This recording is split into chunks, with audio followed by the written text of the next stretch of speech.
Issue प्रभु के नाम में हमारे सभी प्रिय भाई बहनों को जय मसीह की।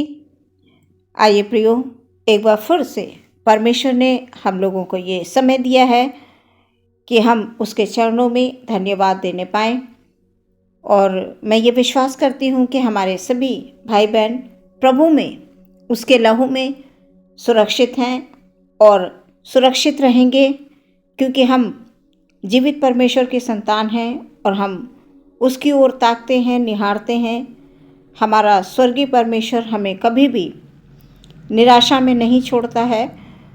और यदि किसी भी प्रकार की किसी भी भाई बहन को समस्या है, बीमारी की, परेशानी, दुख तकलीफ़ों की, तो अवश्य परमेश्वर से प्रार्थना करें और परमेश्वर आपके वो तमाम दुखों को, संकटों को दूर करेगा और सच में आप आनंदपूर्वक एक अद्भुत गवाही के साथ परमेश्वर को धन्यवाद देने पाएंगे। आइए, सबसे पहले मैं एक वचन पढ़ूंगी।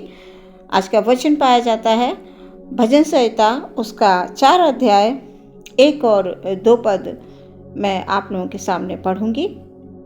हे मेरे धर्म परमेश्वर, जब मैं पुकारूं तब तू मुझे उत्तर दे। जब मैं सकेती में पड़ा तब तूने मुझे सहारा दिया। मुझ पर अनुग्रह कर और मेरी प्रार्थना सुन ले। हे मनुष्य के पुत्रों, कब तक मेरी महिमा का अनादर होता रहेगा? तुम कब तक व्यर्थ बातों से प्रीति रखोगे और झूठी युक्ति की खोज में रहोगे? ये प्रभु परमेश्वर का वचन है। इसके पढ़े और सुने जाने पर आशीष हो। इस वचन के द्वारा परमेश्वर हमें ये बताना चाहते हैं कि जब भी हम परमेश्वर को पुकारेंगे तो परमेश्वर हमें अवश्य उत्तर देगा, क्योंकि हमारा परमेश्वर अनुग्रहकारी परमेश्वर है। वो इस संसार में मानव रूप में सिर्फ हमारे लिए आया। प्रियो, हमें किसी भी, हम बीमारी, दुख, तकलीफ़ों में हैं, उलझन में हैं, हमें किसी भी प्रकार की कोई समस्या अगर आसपास में नज़र आती है कि जिसकी वजह से हम डिस्टर्ब हो रहे हैं, जिसकी वजह से हमारा कहीं भी मन नहीं लग रहा है ना, लंबी बीमारी में हैं, लंबे दुख में हैं, तो परमेश्वर का वचन ये बता रहा है कि आप प्रार्थना कीजिए। आप प्रार्थना कीजिए जिस प्रकार दाऊद अपने भजन में लिख रहे हैं, हे मेरे धर्म में परमेश्वर, जब मैं पुकारूं तब तू मुझे उत्तर दे।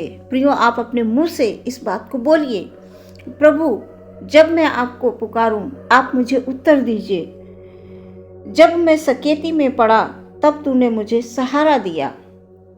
हाँ प्रियो, जब भी हम किसी समस्या में होते हैं, जब भी किसी संकट में, परेशानी में, दुख में, तकलीफ में, सच में प्रियो हम परमेश्वर को पुकारते हैं, परमेश्वर मेरी और आपकी आवाज़ को सुनता है।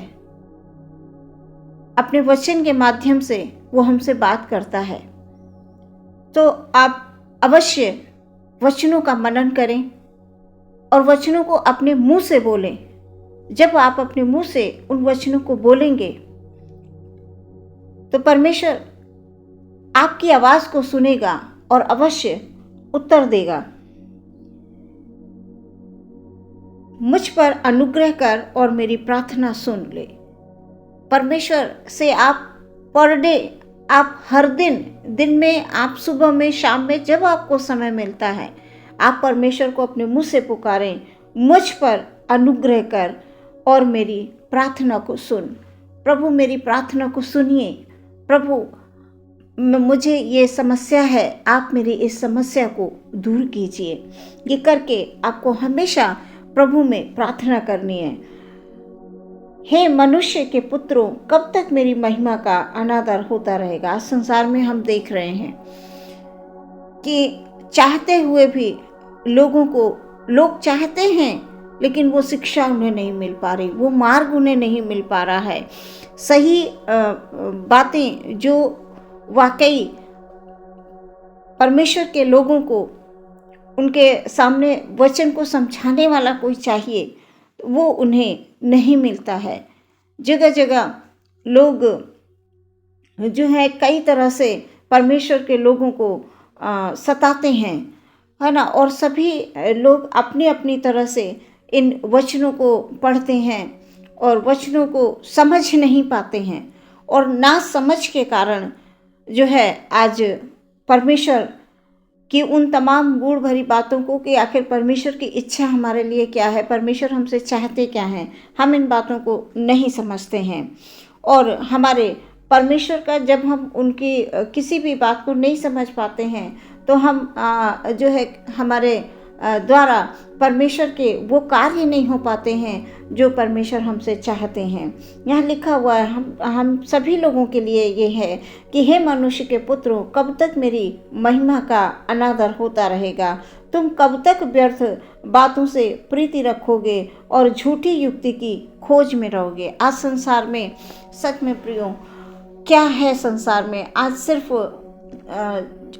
लोग उधर भाग रहे हैं, जो आकर्षित करने वाली वस्तुएं हैं उनकी तरफ भाग रहे हैं। लोग झूठ की तरफ ज़्यादा आकर्षित हो रहे हैं। सत्य के मार्ग को वो समझ ही नहीं पाते हैं कि आखिर सत्य है क्या, कौन सी बात सही है और कौन सी बात गलत है, ये लोग समझ ही नहीं पा रहे हैं। इसीलिए यहाँ पर ये हो रहा है कि बेकार की बातों को लोग ज़्यादा महत्व देते हैं, परमेश्वर के वचन को लोग महत्व नहीं देते हैं, आकर्षित करने वाली वस्तुओं की तरफ ज़्यादा भागते हैं, है ना। परमेश्वर के जो सच्चा जीवित वचन है उसकी ओर लोग नहीं भागते हैं।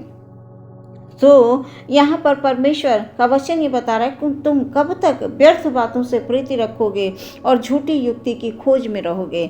आज जो है मनुष्य यही जो है खोज में लगा हुआ है, दुनिया की फालतू की चीज़ों पर ज़्यादा ध्यान देते हैं, बेकार की चीज़ों पे ज़्यादा ध्यान देते हैं, बेकार की बातों पर ज़्यादा ध्यान देते हैं। जब हम कहीं भी किन्हीं लोगों में जब हम उनके साथ बैठते हैं तो बजाय वचनों की बात को हम लोग ग्रहण करके एक दूसरे से आपस में वचन की बात करें, हम अच्छी धार्मिक बात करें, वो नहीं, हमारी बातचीत में फालतू की चीज़ें होती हैं।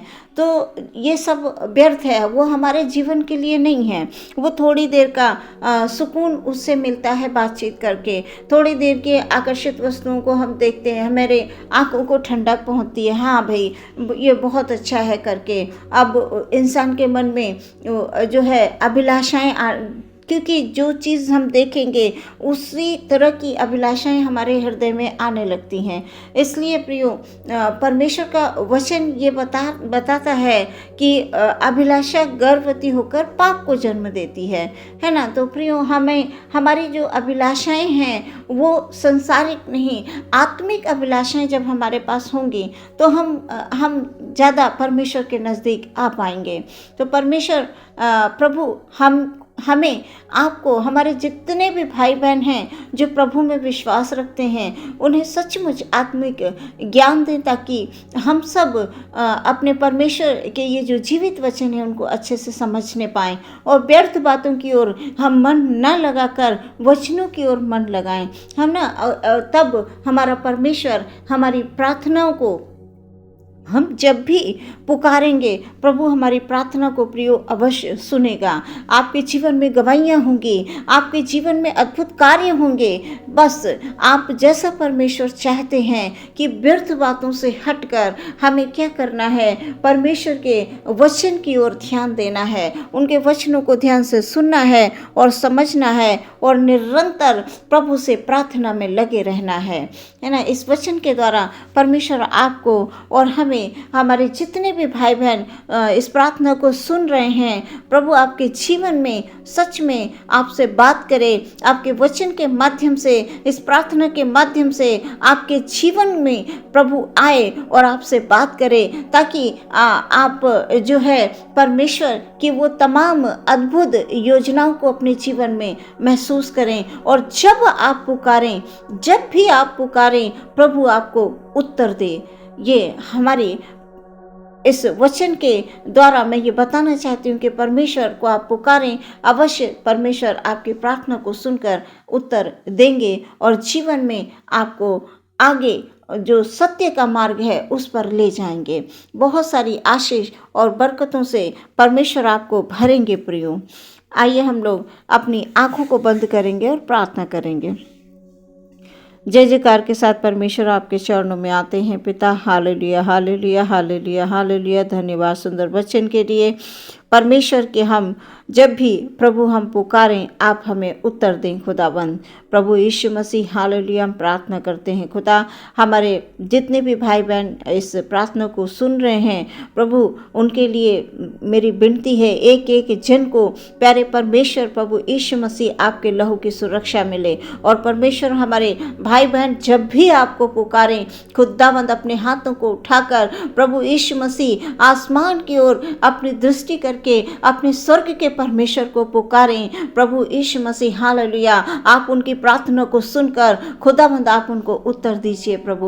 ओ खुदाबंद हमारा जीवन प्रभु यीशु मसीह आप में सुरक्षित है और आगे सुरक्षित रहेगा प्रभु, क्योंकि हम अपने परमेश्वर के साय में हम हैं, इसलिए हमें कोई भी शैतान की ताकत कभी छू नहीं सकती प्रभु। हालेलुया हम प्रार्थना करते हैं खुदाबंद हमारे जितने भी भाई बहन हैं प्रभु, कभी भी किसी भी प्रकार से वो व्यर्थ की बातों में मन न लगाएं प्रभु। हमारे चाल चलन से हमारे स्वभाव से किसी का भी अनादर ना हो परमेश्वर। प्रभु यीशु मसीह हालेलुया हम परमेश्वर के संतान हैं खुदाबंद, हमारे कामों से प्रभु आपका आदर और सम्मान होने के लिए हम प्रार्थना करते हैं। इस रात में सबको आपके हाथों में समर्पित करते हैं पिता। हमारे सभी भाई बहनों के हर एक परिवार को, हर एक जन को खुदाबंद यीशु मसीह में सुरक्षा मिले इस रात में परमेश्वर, और सुंदर एक नया दिन परमेश्वर आप अपने अनुग्रह से प्रभु हमारे सभी भाई बहनों के जीवन में दें, ताकि वो उठकर एक नए दिन के साथ अपने परमेश्वर को धन्यवाद देने पाएं। आदर महिमा सम्मान आपको देते हुए प्रार्थना विश्वास के साथ मांगते हैं मसीह यीशु के नाम से, सुने और ग्रहण कर लें पिता, आमीन।